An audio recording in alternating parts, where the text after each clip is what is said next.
All right, Facebook Live. Welcome, welcome. Fitness Retention Corner. Let me say that right. Fitness Retention Corner. Hey guys, dude, I have a special guest with me today, Dan Salcumbe.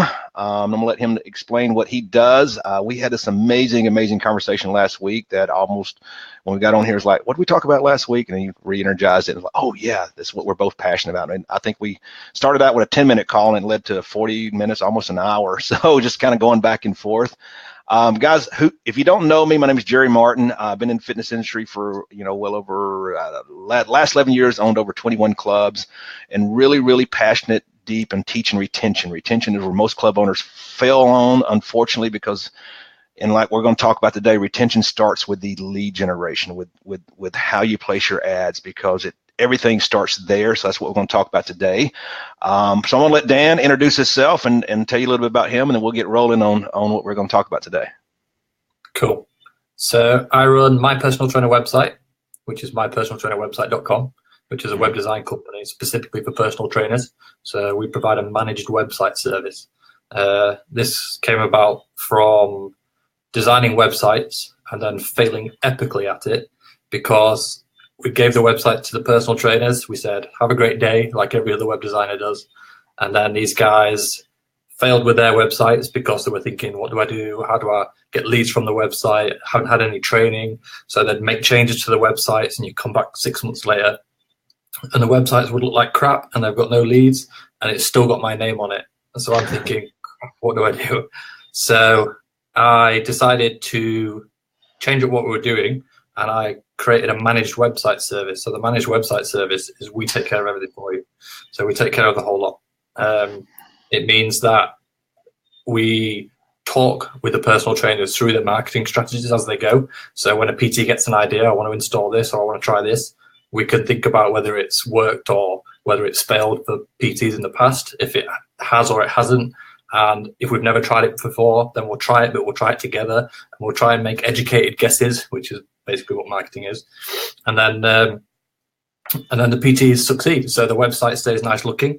The PTs get clients from their website, and our name is still on the website, so we don't look like crap anymore.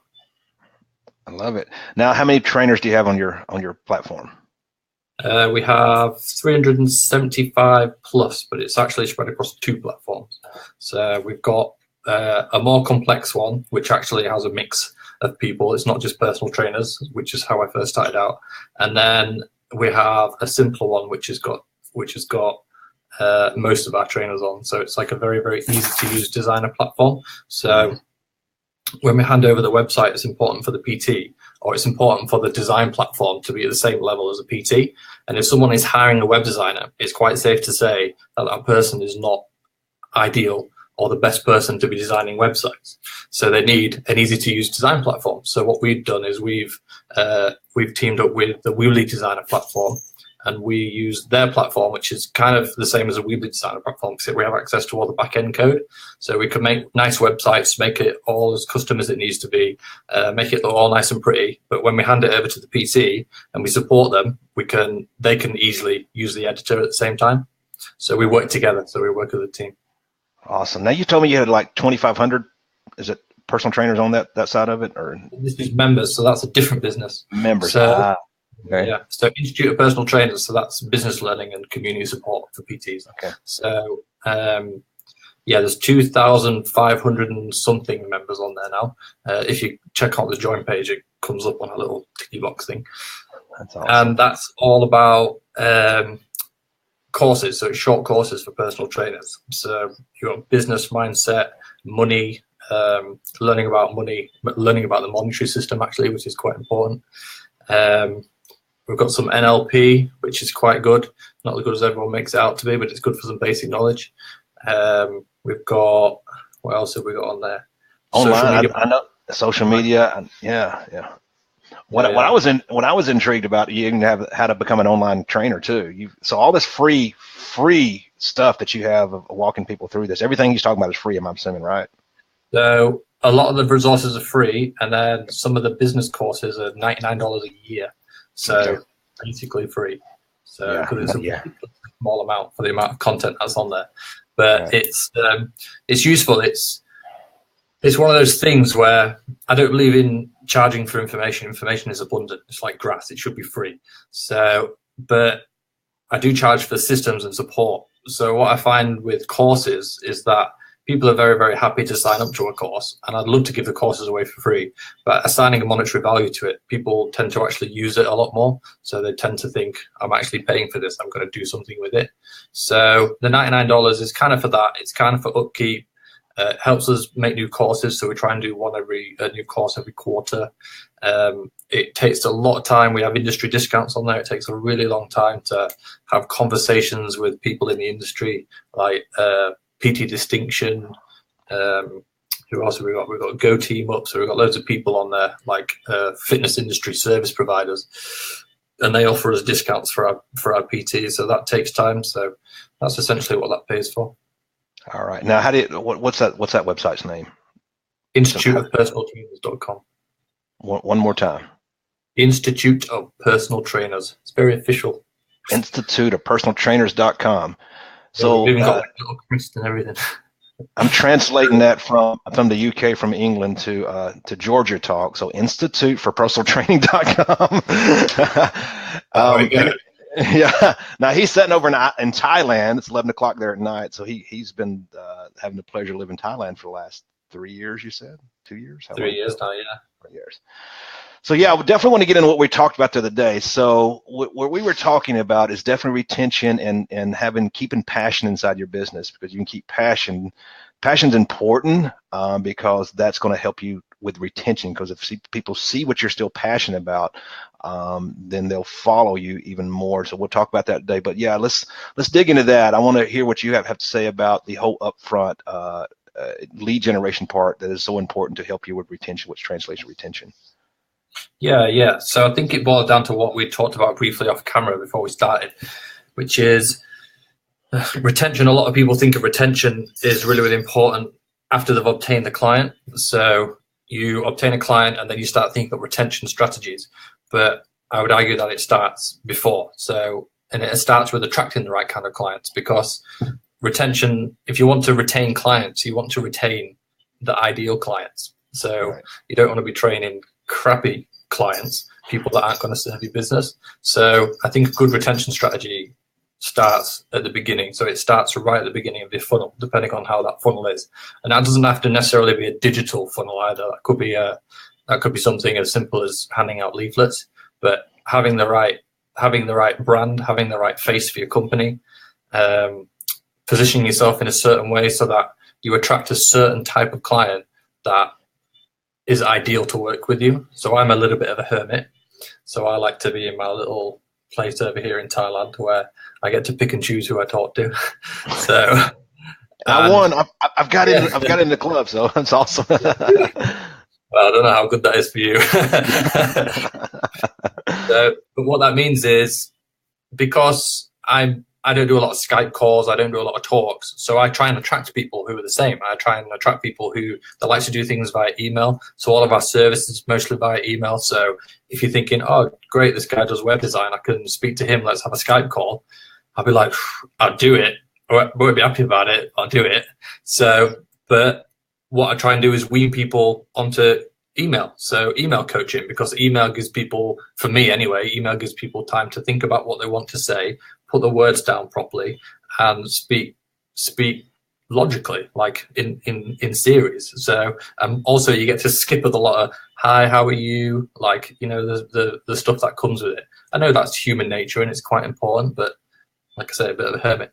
So that's what works for me. So I go down that route. I try and specifically attract people who don't need loads and loads of face-to-face time. And that works, because that means that the type of clients that I get are the type of people that I would be happy to retain. Right.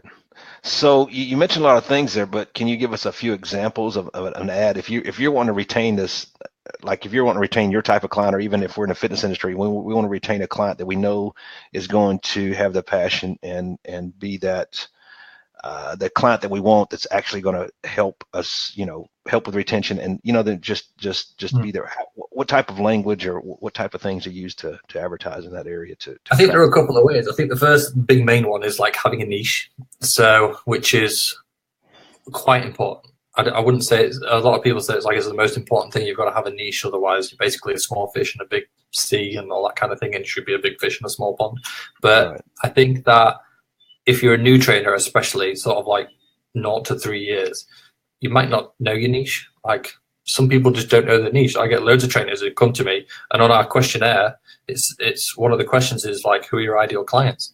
And most trainers don't know, and I think that's really okay. Like a lot of people say you need to have that well-defined niche, but I say no, niche takes time. Like sometimes you don't know who you want to train. You know you want to help people, and that's a really good start, I reckon. Anyway, you know you want to help people, but you don't necessarily know exactly which type of person you want to train. Like when I started training people, I used to be a trainer. So when I started training people, if someone came to me and they were outside of my ideal niche, I was just starting out in business and I'm trying to pay my gym rent.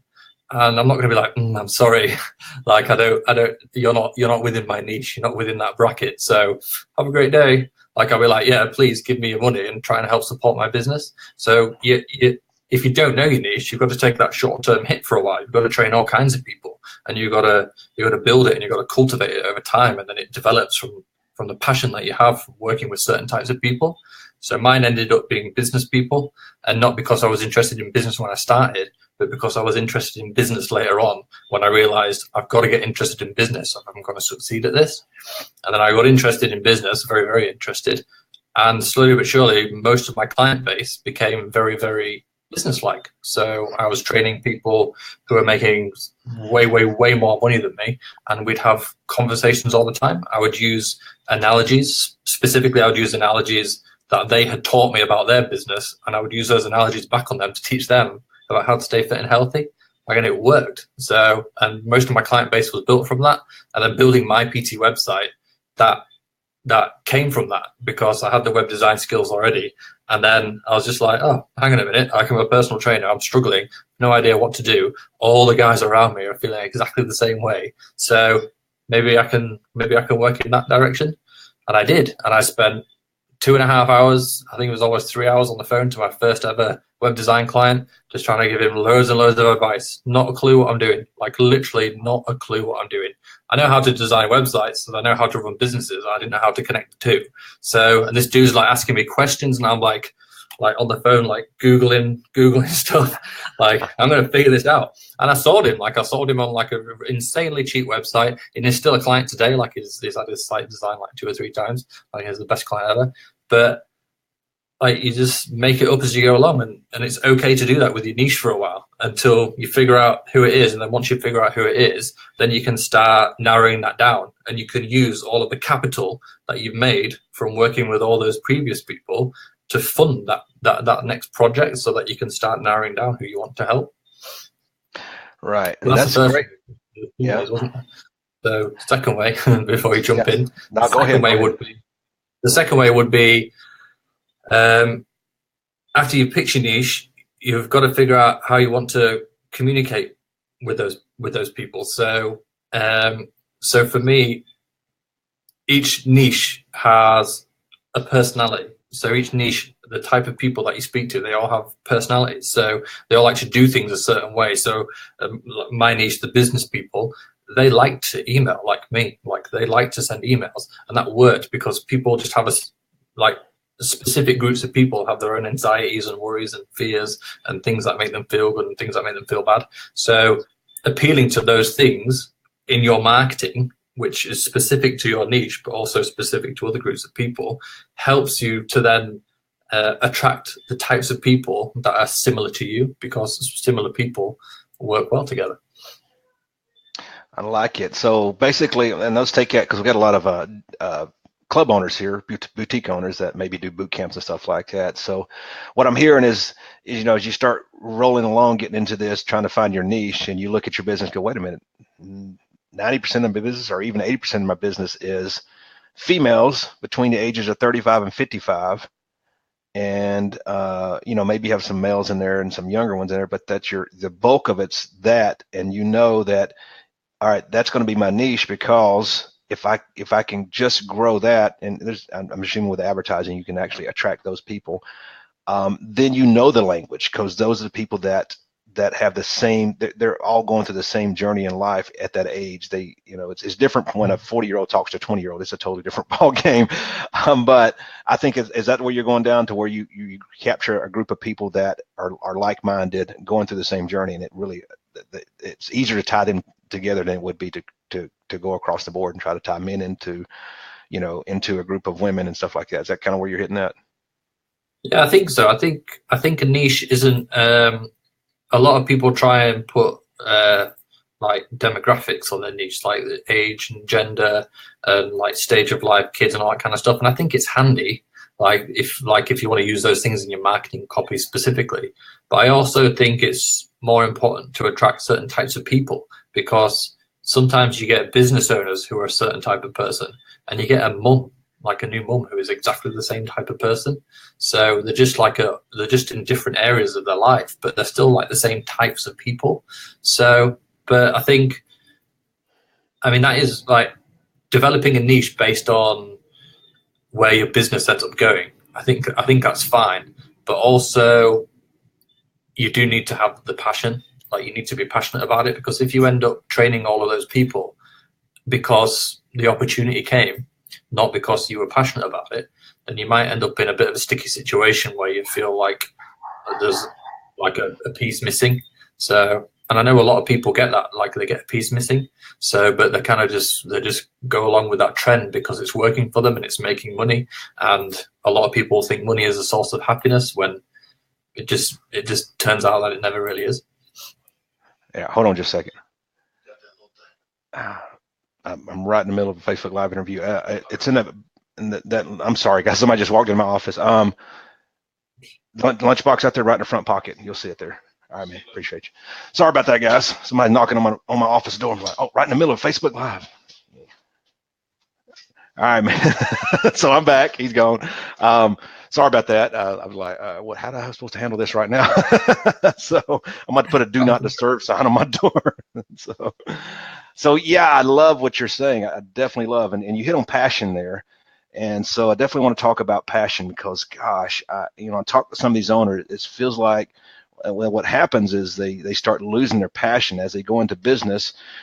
Most of them are either coming out of a transformation themselves. Maybe they've been through a life transformation to where now they want to be in the business to open a club to help others have that same transformation, or whether they're a personal trainer that comes up and they go, you know what, I want to take the next level and open up a business.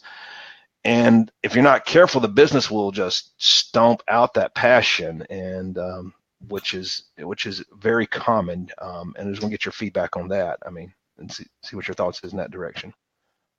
Yeah, I think that happens a lot. So, and I think that comes down to,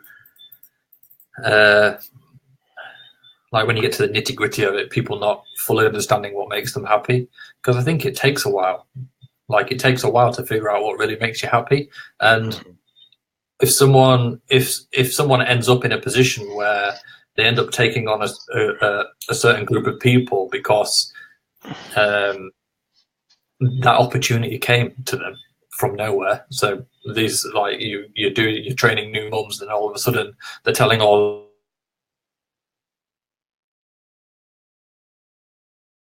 But it does bring in the money. So it brings in money, and then you have X amount of money coming in, and then you feel as though your status starts to go up, and then you start buying more things, and you start doing, like, spending more time on yourself.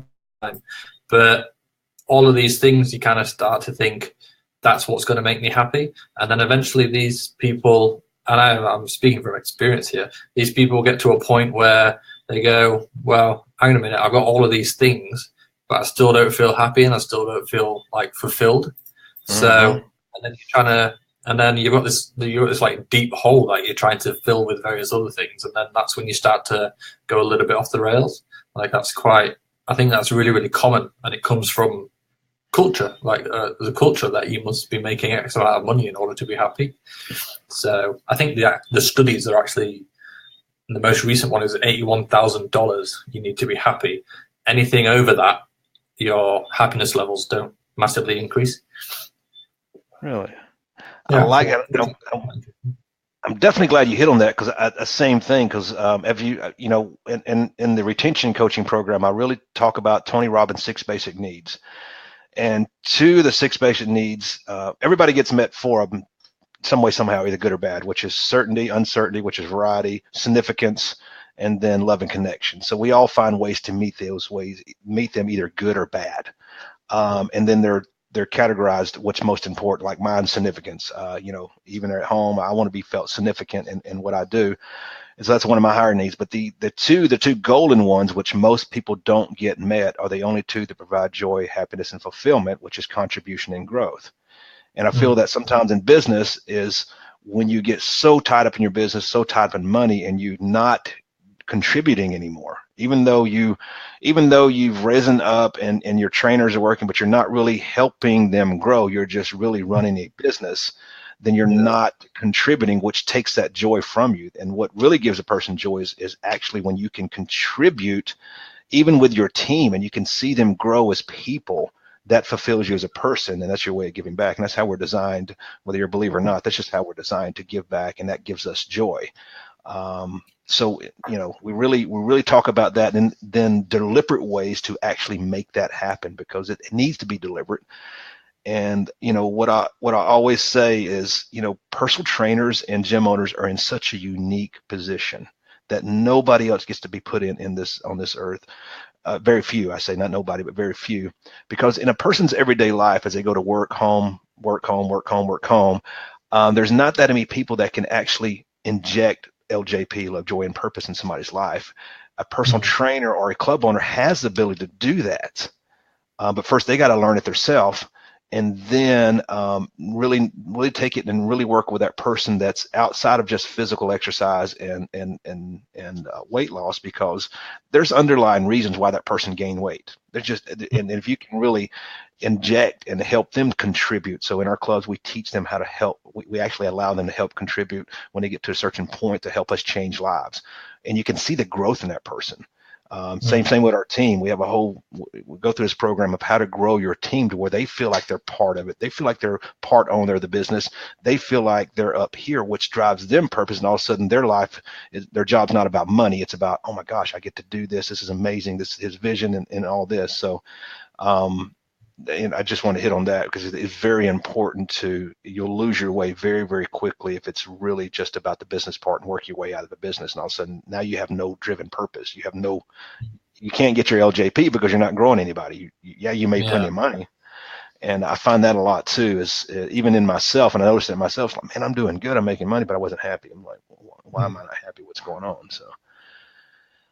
And unfortunately, you start finding different ways to make yourself happy, whether it's out drinking or what. And I didn't do any of that, by the way, but just kidding.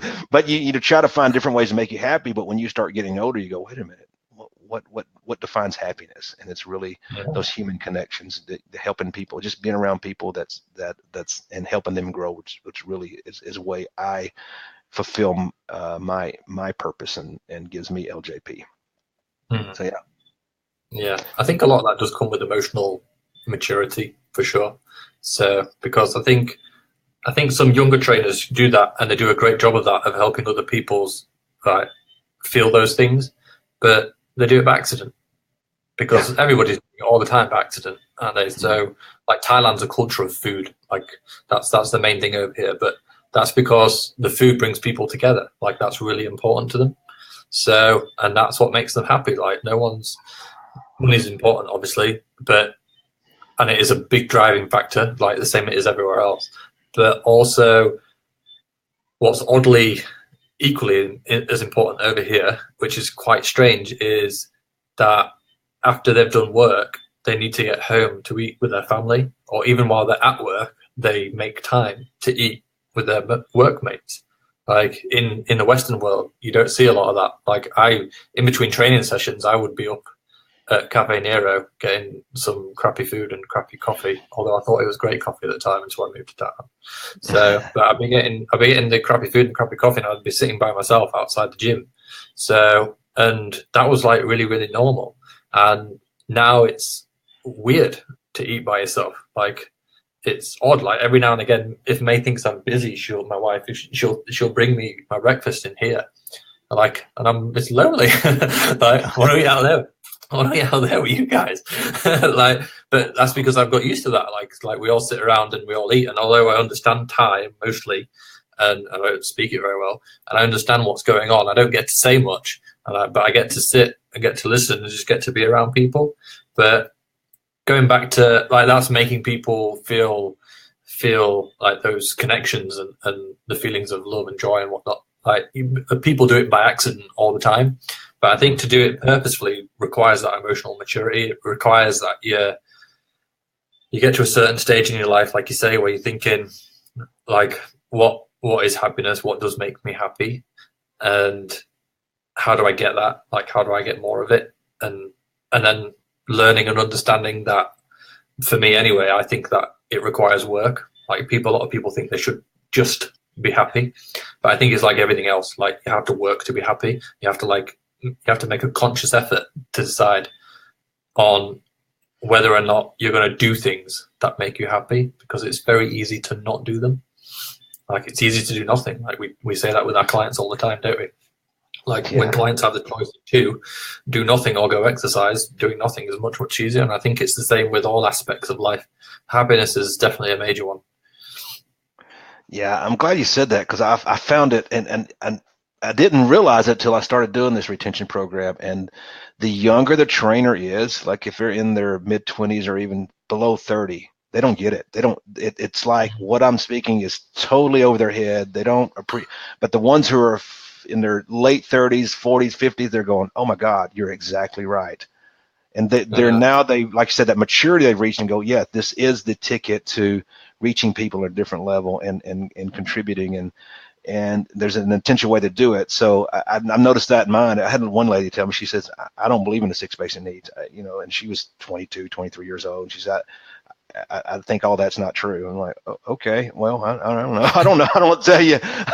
But I was kind of taken back for a little bit and was like, wow. But the more I've got to the point where my niche is not that. And if somebody has an appointment with me, I'll have a conversation with them, because there are a few that people, younger generation out there who get it. They're years ahead of their time, and they get it. And I just spoke to one the other day, Adam, and I told him, I said, I usually don't speak to somebody your age because you don't get it, but I can tell in our conversation you're starting to get it. So I'd love to take you down this road. And he was like, oh my God, this is pretty cool. And so, yeah, I'm glad you said that, because it is that maturity thing. And when they hit it, they go, oh my God, there's a different world out there. To me, when they hit it, they go, oh, there's more meaning to life than just what I've been going through. And that maturity level. So, yeah. Yeah, I think that's what it comes down to, doesn't it? Questioning like your meaning of life and stuff. Like that's a big topic, but I find it a fascinating one, because there's so many avenues that you can take with it, with people, like depending on like cultures and religions and all that kind of stuff. And I find it insanely interesting. Like I'm non-religious, so I'm like universe and all that kind of stuff, science. So, and even then I'm not really that into science, because the amount of crap that comes up in science that isn't true because it's been funded by the wrong person. So kind of like no man's land somewhere. But I just think when you've got nothing, so when you've got absolutely nothing to fall back on, so you're not falling back on science and you're not like asking that to hold you up, you're not falling back on a God and asking that to hold you up, you're somewhere in the middle and you say, like, what's the purpose of everything? Like, what's the meaning of everything? And then I was just talking about this with Esther earlier. I think for me and a lot of people, you get to this point where I call it like going to the edge and back. So the edge and back is kind of where you get to this point where you're trying to figure it all out. And then for me, anyway, I realized that no meaning to anything, which you'd think that's really, really, really depressing. Right. So, and I think for a lot of people, especially people who don't have religion, they get to that place, and then they do fall into depression. I know some of my own family members who have been there. So my uncle Pete in particular, so he went into it, he's back out of it now, and then like trying to find like meaning and purpose and stuff. But other people, and I think I was one of the lucky ones, they come back and they go, if it all means nothing, then I have the freedom. Like I have the freedom of choice to do whatever I want. So, and then you just have to find this balance between knowing that nothing matters, while at the same time knowing that everything matters. And then you just got to kind of pick and choose. Like, you've got to find this balance with absolutely every aspect of your life to decide how much energy you invest in each of these things to maximize your life and maximize the lives of the people around you. And that's like, it's like deep in there, but it's it's uplifting. Like, it's uplifting, not at first, obviously, it's depressing at first, but after it's very like uplifting. It's very kind of like, if nothing really matters, then we can do this, but at the same time, this individual things do matter, so we shouldn't do that, and then you're trying to find where you fit, where you individually fit between all of that. And that's kind of like a scary place to be. And I think to go there I think a lot of people go there. I'm not sure they go all the way to the edge and back, but I think that's part of that emotional maturity. It's part of the process of becoming emotionally mature. So yeah, it's a deep topic. Yeah, most definitely. And it's a common thing. Like I said, whatever religion you're in, whatever, it's all comes back to, we're tied together. As humans, we are tied together. We feed off each other, and I love what you said about Thailand over there. It's a tradition, or it's part of their culture that they eat together, because it ties them together. It gives them that energy. It fulfills them to be around other people. And I think we get lost over here in Western society because we detach ourselves. And there's a lot of people that they don't want to be around other people, and they get depressed and whatnot. So to bring that back together, to start sharing with people, fellowship with whatever, like I said, whether you're a believer or not, it all ties together to where, we want to be around our fellow human, but we also want to contribute too. And it just all works together. And I know it's kind of complicated, but it's funny because I didn't come. I mean, it took me a longer. I mean, this didn't hit me to my early 40s, to where I'm like, hey, there's something else out there, because I was so money driven. So, I wasn't a great guy. I valued money ahead of everything. Whatever business I had, I remember I used to own a daycare center, 140 kids, and I would make little jokes like, oh, my little dollar signs are running around. That was not cool. And then I went in the gym business and opened the Anytime Fitness, and I related my customers as dollar signs walking in the door. And I was like, that's the type of person I was, until we switched gears and started changing lives. And that really started changing me inside. I was like, oh crap, something else here. And that's when I hit my maturity. Is like, okay, there's something more important than money, which is lives and helping your fellow man or woman. And it started changing me internally. And when I had Anytime Fitness Clubs, I just hit a hard change, to where I changed the whole vision of our company. I said, all right, from this point forward, guys, our focus is on changing lives. And when we hit that focus, money I thought I was making money before, but money just started following, So when I stopped chasing money and started really diving into people's lives and really make a deeper impact, everything else just started working. And so I'm just sad it took me so long to get there. All the wasted years. I'd say you wasted years of my life, which I believe they were, because they're all selfish years of my life. That I, so it's cool to reach it. And when you do, it's a different world. But then what do you do with it when you reach it? Go, oh man, what do I do? So just follow your passion, follow your heart. It'll definitely lead you in that direction. It's cool when it hits. So I think there's only so far people can go, isn't there? I think when you're talking about your passion and your purpose, there is an edge to it. Like you've got to, like, you'd assume that you can just like keep on thinking, and your thinking gets better and better and stronger. But I found it's kind of like watching a mouse try and get out of a circle. Like they're just trying to like run around the edges all the time. And that's kind of how I feel it is when I think about meaning of life and purpose and all that kind of stuff. It's you're just running around the edge of this circle. And then what happens is the more that you know, or the more information you take on, the bigger that circle becomes. And then the more questions you have, and the more of that circle you've got to run around the edges to try and figure out what the hell's going on. So, like, technically speaking, and actually, this is kind of true, because some of the happiest people in the world are the stupidest people. So, and it really is, because one of the things that one of the things that you need in order to be happy, like you say, is to have that feelings of progression, so that you have like little wins throughout the day. Like, yeah, I did that. So, and this is one of the things that makes people happy. So, but if your circle is getting bigger and bigger, and you're running around these edges, and it means that you have so many questions unanswered, and that you don't have the ability to answer because the questions are too big, if you like, then you start running out of little wins.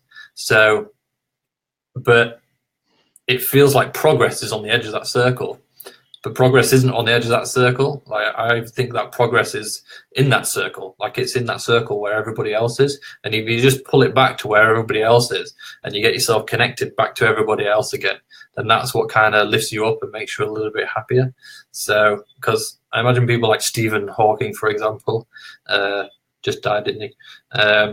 And like really, really great minds, they're always depressed minds, aren't they? They're always like, because they're always thinking on the edge of everything. But I think because they're trying to push those boundaries and make that circle bigger and bigger by answering all the questions, that they push themselves so far out of where everybody else is, it causes them to be a little bit outcast and a little bit depressed within themselves. Exactly. Wow. I love that. I love the, because you got me thinking down that same road. Wow. So yeah, it's really getting back to the people, and yeah. So everything leads back to people. I think so, yeah, and it's obviously this is the universe theory. I mean, if we're all made of stardust, like if we're all made of the same thing, if we all come from this one single thing, then and there's only there's a finite amount of energy, there's a finite amount of substance in it, and we're just recycled stardust. We're essentially all exactly the same thing. Like, we're all the same thing. Like, I'm the universe, you're the universe, but just for a very, very brief moment in time, we're just the universe looking back at itself and interpreting it within our own minds. Like, we've just got this one brief moment in time to try and figure stuff out separately, but together. And like, it's like quite a magical thing. I think like it's got a little bit of romance to it, hasn't it? When you think if we're all just kind of made of the same stuff, and I'm you and you're me, and the only thing that separates us is the fact that we can think separately about things, then we're still the same thing. Like, we're still the same thing, just we have the ability to have a conversation about it. So, which is, I find that quite magical. Yeah, because I've made a shift in the way I deal with people, because I've been, I don't want to say being wronged, but yeah, I've been wronged several times, to where intentional wrongs, and I used to get pissed off and want to argue and fight or whatever, but now I'm going back to, I try to look, and there's always something deeper. No matter how somebody does you wrong, there's a reason, because something happened in their past and how they come, but they're still a person. They still have a heart. And so I still go to that. So I've been able to, resentment and all that stuff that people carry, to lay that down and go, try to understand this person. And what's cool about that, if you can do that, like, I was wronged about a year and a half ago. I mean, completely. I was tore up about it a few days, but I knew the person, and I go, you know what? That's not the same person I used to know. That person wouldn't do that. And so I really concentrate on that, and I would reach out, and finally we reconnected again. And even though they never, if people always, they want that person to admit they were wrong. I didn't go into that. I just knew that person, I knew that person's heart was golden. And so reconnected them. Now we have a friendship again. We don't go back in the past. We don't want to discuss it, because it does nothing for anything. But we got past it, and I was able still to rekindle a relationship out of it. But there's a reason why it happened. And now that I look back at it, in the middle of it, I was so pissed off, and I look back at it, it's like, oh, okay, that shouldn't have happened. That whatever I had lined up wasn't going to work anyway, because it unfolded to me. So there's a reason why that happened. They did that, and this. So when you really can get yourself out of the situation and look at it as a whole and stand back, oh, I get it now. Yeah, that person did this, but there's still a reason behind. There's a reason why they did what they did. They have their own reasons, but we all are connected, like you say. We're all from the same dust, or same. I'm a believer, so I believe it. We're all created by God, and if we're all created by God, then we're all the same, and we just got to look inside of each other and go, you know what, that person could be a total whatever you want to call them. But it's only because they went through something in their life that's hurt them in such a way, and that's what they've been programmed to do. It's not Yeah. them. And so it doesn't make them a bad person, just makes them messed up. And I always say everybody's jacked up. No matter where you go, everybody's flawed. There's no perfect person out there. We're all jacked up. And if you want to start pointing your finger at somebody else, you need to really start looking at yourself, because you're just as Yeah. messed up in different ways than they are. So, and that's when I started realizing I stopped judging people, because I'm like, wait a minute, I've done so much wrong in my life. I've run over so many people.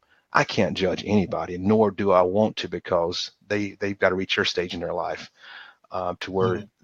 they look at things differently now too. So yeah, I love what you hit on there. Yeah. Cool. Yeah. I think all actions start with good intentions, don't they? Just doesn't Yeah. necessarily mean that those intentions are good for you. So, but I think if Yeah, you can you're figure 100% out right. if you can figure out what that other person's good intentions were, it Uh-huh. gives you the opportunity to see things from their point of view. Like someone does you wrong, they were probably doing you wrong to try and either get something for themselves or something, or someone that they cared about. And then all of a sudden you kind of like, yeah, maybe I would have done the same thing. Not in all cases, obviously. It doesn't sound like in your case. So, Right. but I think that perspective definitely helps. Right, most definitely. Well, dude, I think we went over. That's fine. But I was afraid when you get on, we talk for hours, but we going to. But I love this conversation. Some people's going to get it. Some people's going to not get it. That's perfectly fine. But the whole, if you don't get anything out of this conversation, it's really two things I want to bring in, and I'll let you bring a couple things in. The 2 points is that I see out of it is really getting to your maturity to where you can really look at people differently and know who you are and what's going to bring you joy, which is basically connecting with other people. And don't let money, don't let business control you, because that's not going to be your happiness. I've been there. I've made plenty of money, then I've had it taken away from me, and realized that, dang, I was just I'm happy now. I mean, a little bit stressed out because I didn't have the money, but I wasn't that happy with the money. It bought a lot of things. It bought a lot of material things, but it didn't really give me happiness. What gives me happiness is conversations like this.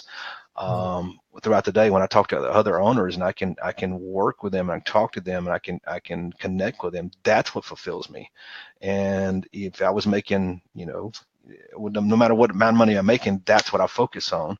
And so, really, even if you're in a club, if you own a gym or you're a personal trainer, is start connecting with your people, maybe at a deeper level. Start having some meaningful conversations with them. You'll see it's going to help not only fill you up, but fill them up too. And then, money's going to happen. They're going to stick around longer. I always tell people, stay out of the surface conversation. There's so many people stay in these surface conversations. You go to a party, you're talking, it's all surface level stuff. Ask some deeper questions. What does somebody's, what drives you as a person? Why did you get in a business? Instead of, hey, what business are you in? Well, what drove you to do that? And then you start opening up this little Pandora's box of different why, that what makes them passionate about whatever business they're in, instead of just asking them how much money they make, what business they're in, how many kids you have, blah, blah, blah. Start asking. I've learned to start asking deeper layer questions, and then it starts really the good conversations come out. So go deeper with your Yeah. clients. It's not going to hurt. Either they feel comfortable answering, they won't answer, but it's at least you're open up a different conversation than the surface level that we're usually taught to play around in. Yeah. Yeah. Yeah. I So think I'd just add to the money bit is that it's I found that it's a compromise, like it's a balance. So money definitely should not be a driver, like at all. But at the same time, money is the language of business. So sometimes you've got to take a hit, as in you've got to take on that person that wouldn't be an ideal client, or you've got to make that business decision which might negatively impact a few people in the short term, but because of the money it makes, it can positively impact more people in the long term. So, like, sometimes money is not the driving force, but sometimes you need to be the type of person where it is the driving force in order to do good.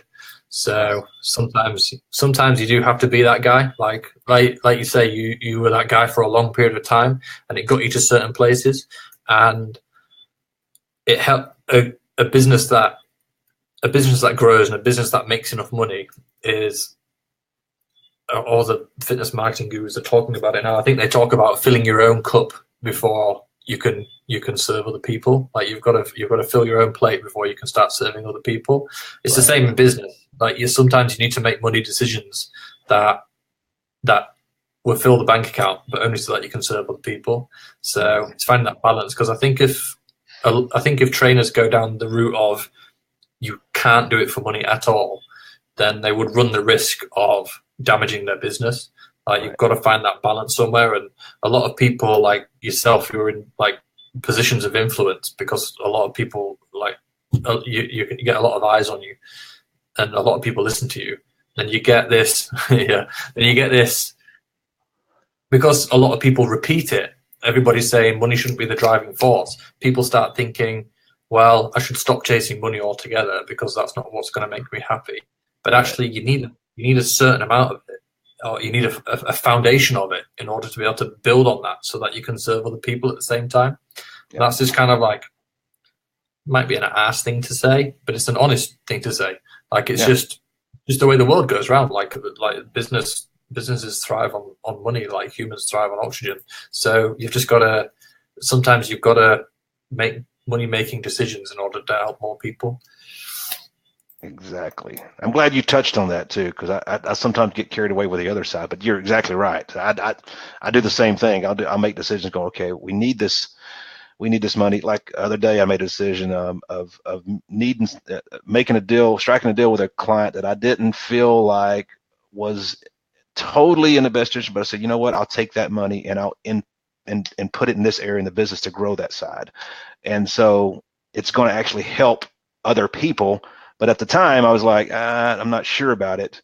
But as long as I made that deal, and I go, you know what, I'm able to use it to actually influence. So yeah, you're right. It's a tool. Money is definitely a tool, and you got to make sure you have it to reach other people. If you don't, then so there needs to be some intentional ways to do it.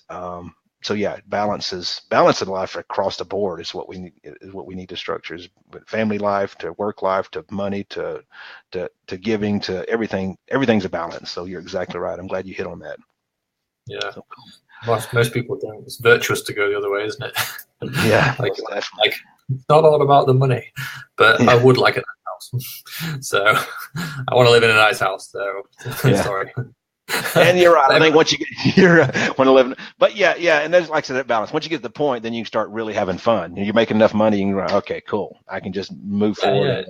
And it's just people saying, "Oh, it's like money's not going to make you happy." No, it doesn't make you happy. It's not the core of happiness, but it really, really helps. Like, there's just no point lying about it. Like that's why we're having this conversation. Like, I want to get more eyes on me, so that more people will check out my business. You want to get more eyes on you, so more people check out your business, and then we can help more people.